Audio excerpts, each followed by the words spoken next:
طوفان الأقصى، انصر طوفان الأقصى.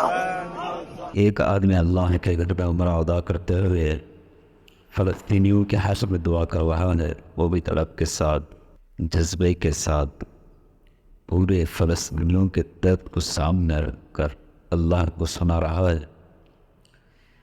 हमें चाहिए कि इसकी हर दुआ पर, हर जुमले पर आमीन कहें और पूरी दुआ को सुनें और आगे भी शेयर करें। मेरी दुआ है कि अल्लाह ताला फ़लस्तीनियों को यहूदियों से छुटकारा हासिल फरमाएँ और यहूदियों को नेस्त व नाबूद फरमाएँ। इस दुआ को खुसूसन पूरा सुनें और हर जुमले पर आमीन कहें और आगे भी अपने दोस्तों के साथ शेयर करें।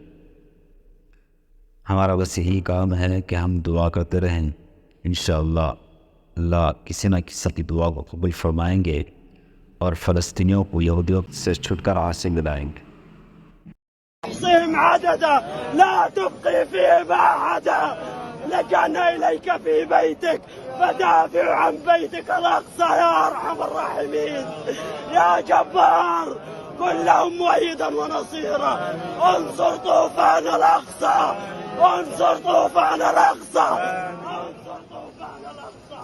كن لهم مؤيدا ونصيرا، كن لهم مؤيدا ونصيرا.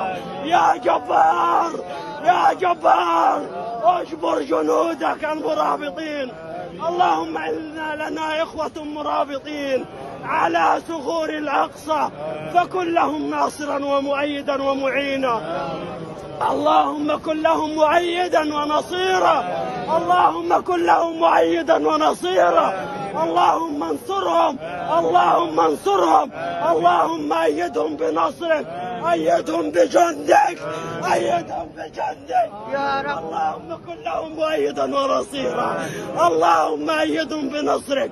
اللهم إنك لا غالب لك يا الله، فاغلب جند المحتلين، اغلب الصهاينة. اللهم إنهم تولوا على أقصاك بكل عتادهم وقوتهم، ولكن لا قوة إلا بك، فأرنا فيهم عجائب قدرتك. اللهم انصرهم، انصر إخواننا في فلسطين. اللهم انصرهم، اللهم اجبرهم، اللهم أيدهم بنصرك. اللهم كن لهم مؤيدا ونصيرا. اللهم أعنهم ولا تعن عليهم، اللهم سدد سهامهم، اللهم سدد رميهم. اللهم كن لهم مؤيدا ومعينا. اللهم أعنهم ولا تعن عليهم، اللهم كن لهم خير.